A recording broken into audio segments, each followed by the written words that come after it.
Bonjour Raphaël de Andréis. Bonjour Nicolas. Vous êtes le patron de Havas Village France et Europe du Sud et vous êtes aussi le patron de l'UDECAM qui est l'association qui rassemble les agences médias en France. Cette UDECAM a tenu sa réunion annuelle il y a quelques jours.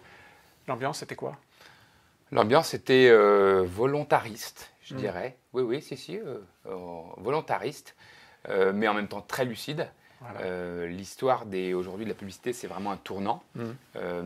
Le thème que l'on a donné, c'est la biodiversité des médias. Alors évidemment, c'est une métaphore, donc il faut la prendre pour ce que c'est, mais on est à ce moment-là. On est après 10 ans où des nouvelles espèces sont arrivées dans l'écosystème. Le digital et les grands champions, ce qu'on appelle souvent les GAFA, une partie des GAFA en tout cas. Tout à fait. Et donc finalement, ce sont des nouvelles espèces de très gros animaux qui sont arrivés dans le paysage jusque-là bien tranquille de l'écosystème des médias. Donc il y a eu deux phases. Enfin, il y a eu une phase depuis une grande dizaine d'années où au fond, ça a tout bouleversé. Et moi, je pense qu'il y a eu beaucoup de choses positives parce que ça a donné, l'opinion le sait bien, une distribution, une hyper-distribution exceptionnelle. Ça a permis aux marques aussi de toucher des nouveaux consommateurs. Donc on est dans une situation où de nouvelles audiences, de nouveaux consommateurs, des pure players. Je pourrais citer Brut, Combini, d'autres qui sont nés de ça. Donc il y a des tas de choses qui se sont passées qui sont très excitantes. En revanche, on arrive à un nouveau moment, c'est vrai. Un moment où la pub, j'allais dire traditionnelle, et les médias qui en partie vivent de cette pub, est siphonnée par ces nouveaux acteurs et risque on risque une atteinte à la biodiversité, c'est ça? Si on ne remet pas le bon sens au milieu de notre paysage, c'est-à-dire de ne pas simplement regarder ce qu'on peut appeler des impressions ou des clics, c'est-à-dire des critères qui sont tout à fait intéressants, mais qui ne peuvent pas avoir le monopole. Exclusivement quantitatif. Absolument, exclusivement quantitatif de très court terme. Aujourd'hui, une marque, ça existe depuis toujours pour de vraies raisons. Et pas seulement pour du clic, c'est ça que vous voulez dire. Absolument. Et donc, c'est important aujourd'hui de se poser ces questions-là. Est-ce que la transformation va de plus en plus vite? On a le sentiment, vous dites on est à une césure, il s'est passé 10 ans, maintenant on entre dans une nouvelle époque. Est-ce qu'il n'y a pas une accélération de tout cela? C'est vertigineux. Je vais vous prendre un exemple. Qui aurait imaginé, il y a encore quelques mois, si j'ose dire, que TF1, M6 et France Télévisions allaient s'allier avec un identifiant numérique commun pour créer Salto, une plateforme de streaming française. Commune entre ces trois concurrents de toujours. Absolument, concurrents féroces, comme on l'est tous dans nos métiers. Qui aurait imaginé que La Voix, qui est le plus vieux média du monde, aujourd'hui permettrait à la radio d'être aux avant-postes des assistants vocaux, que nous serions en train de faire aujourd'hui une vidéo qui sera diffusée alors que nous sommes dans un journal, entre guillemets, papier. On voit bien que c'est absolument vertigineux. Et les agences médias, qui sont des tiers de confiance, n'ont jamais été aussi importantes pour conseiller les marques dans cet nouvel écosystème. Écosystème qui est dominé. Est-ce qu'il est outrageusement dominé par Google, Facebook et bientôt Amazon? Il y a un risque. Donc aujourd'hui, il faudra être naïf ou pour ne pas le dire. Donc il y a un risque, mais en même temps, ils ont toute leur place, mais ils doivent avoir leur juste place pour que les médias de contenu, notamment les médias d'information, qui, je le rappelle, sont le ciment d'une démocratie à peu près tenue, normale, je dirais, puissent vivre.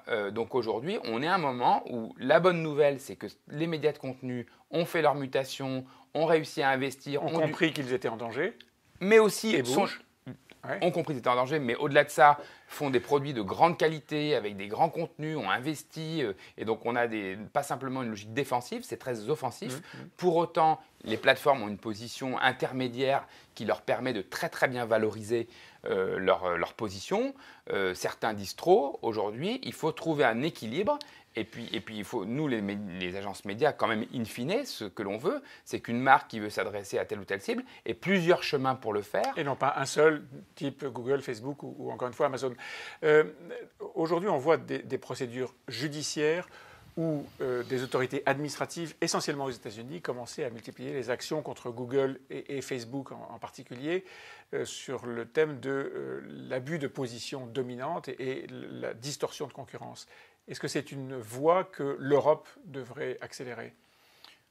Alors, nous, on n'a pas de... Voilà, nous, on reste à notre place, c'est-à-dire une entreprise privée, un groupement d'entreprises privées qui regarde les sujets comme ça. L'UDECAM. Maintenant, aujourd'hui, bien sûr, on voit notamment les pouvoirs publics en France, mais aussi en Europe. Les droits voisins, c'est pas un procès, mais enfin, c'est à un moment donné les pouvoirs publics qui s'emparent d'un sujet de répartition de valeur. On a vu quand même les commissaires européennes faire des grandes sanctions sur ce qui, de son point de vue, je ne suis pas un expert, semble être effectivement une domination trop forte sur les comparateurs et autres. Donc, je serais surpris que les pouvoirs publics, effectivement, européens, ne regardent pas ce sujet-là. Donc vous le souhaitez sans forcément le dire aussi ouvertement. C'est vous qui le dites. Est-ce que l'UDECAM, pour sa part, a procédé à des appels, en quelque sorte, à la raison vis-à-vis de Facebook et Google ?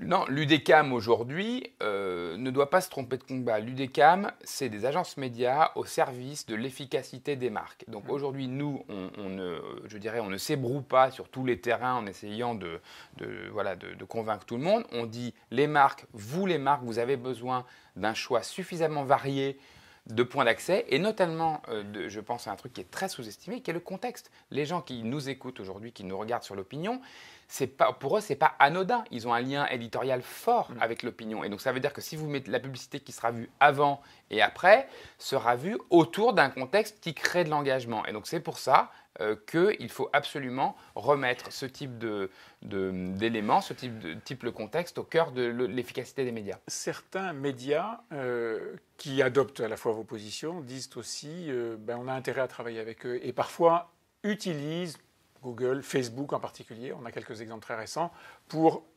travailler sur leur marketing et au fond créer des alliances avec ces géants. C'est le loup dans la bergerie ?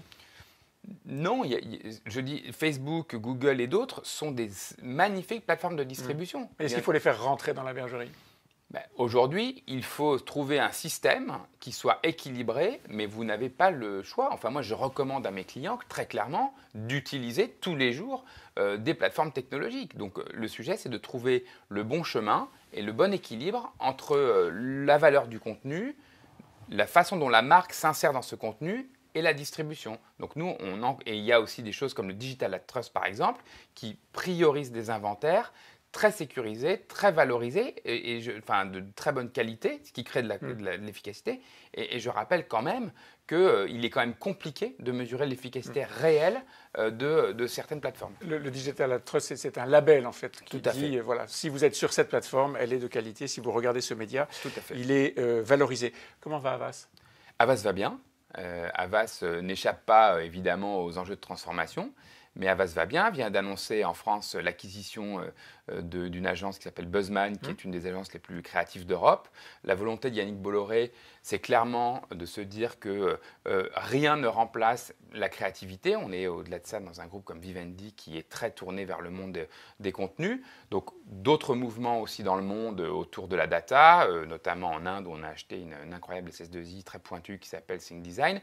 Donc on a un groupe qui bouge, en mouvement, avec un patron millénial, et je peux vous dire ça c'est un atout. Et qui croit à la force des contenus, et ça aussi c'est un atout. Merci Absolument. Raphaël Lemrys. Merci à vous.